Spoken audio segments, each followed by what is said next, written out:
So let's talk now about video games. Okay. It's going to be a hard subject for you, I have a feeling.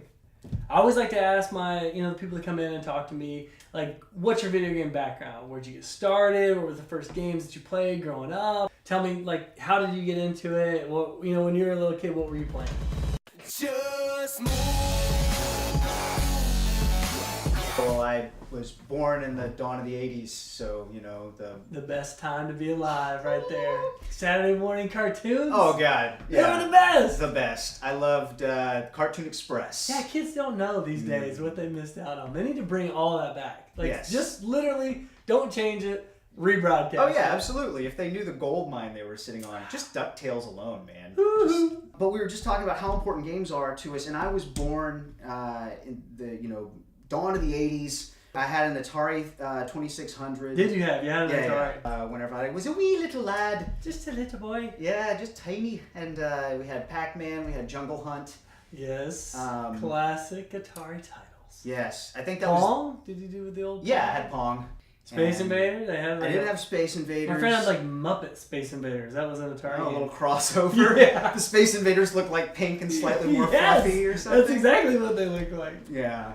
I was just talking about this the other day with my girlfriend Andy, who's an avid gamer as well, and she they haven't changed price. Like they were $60 back in the day, Really? or $50 to No buy an Atari kidding. game. Yeah. I always just assumed like it was like anything else. Like I went down to the drugstore, a Coke was a nickel. Maybe they were Atari games were 20 cents. Maybe they were like $40 Huh. in the 80s. Jeez. But so expensive. Yeah, I didn't have one. My And the parents didn't let consoles. us have a console at the house. My mom wouldn't let me watch He-Man. Too much witchcraft? Yeah, exactly. Too much witchcraft, yeah.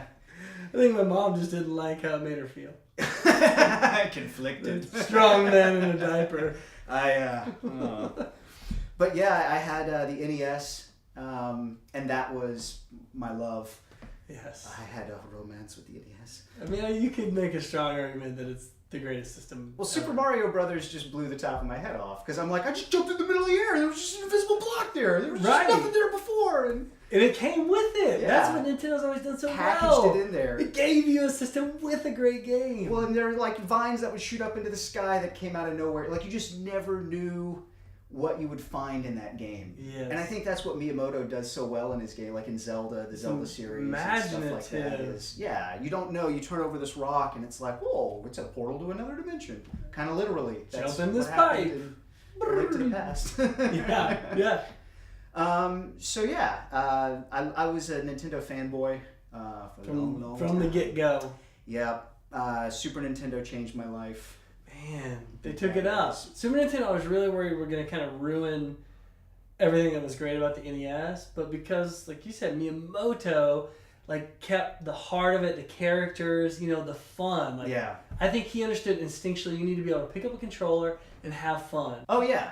And not only that, but it was license loyalty too, or character loyalty, or whatever. Because whenever they made the Super Nintendo and they made A Link to the Past, that was going to be a remake of the original Legend of Zelda. Like they've always wanted to do these things. They're like, Right. oh, let's pick this up and make it better. Because Yeah. the technology had improved so much. So they started out doing that, and then they made a new game based off of it. And then whenever they made the 64, they wanted to make Ocarina of Time started out as a 3D remake of A Link to the Past. And then they said, let's do better. Right. And those two games alone are like top Two of the best. 3 games of all time in a lot of lists. Yeah.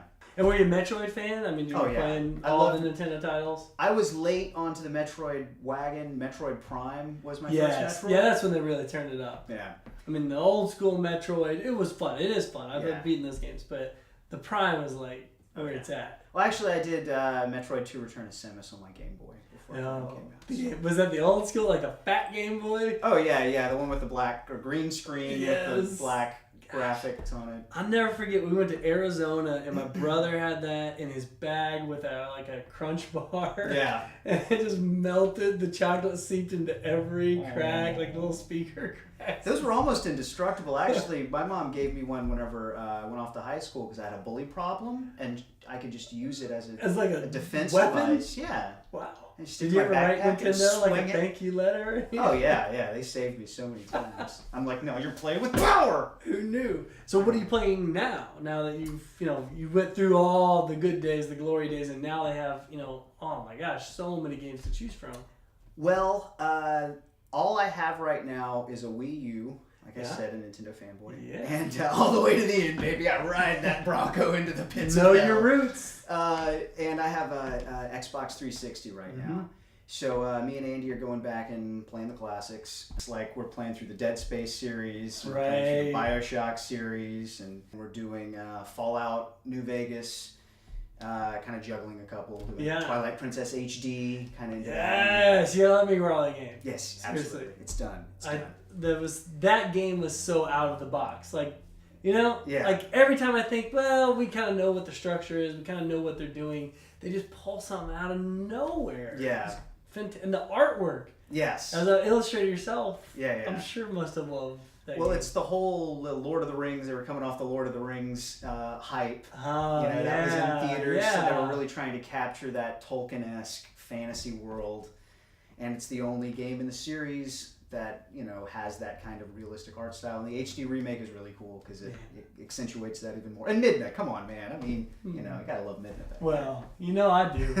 It's like you're playing a movie. Yeah, exactly. And I think, most people watching this may know this, but people that don't play games that much don't really get that. The storytelling is phenomenal. Yeah. And you're taking part in it. Exactly. And in something like Dead Space, like you are in the Nostromo, from Alien. You are in that ship. Right. And it's like Ridley Scott's directing that entire game. And your adrenaline glands being squeezed the entire time you're playing it. And the music and the everything. creepy sound effects. Yeah. So it's the most designed atmosphere that you can get in the entertainment world. Movies used to be like, oh man, well, opera used to be, right? Yeah. And then movies, and now video games, because it's like a Pixar movie where you're literally creating every light switch that's on the wall or every screw that's in every vent, Yeah, it's freaking crazy. So the artist is God. Just move.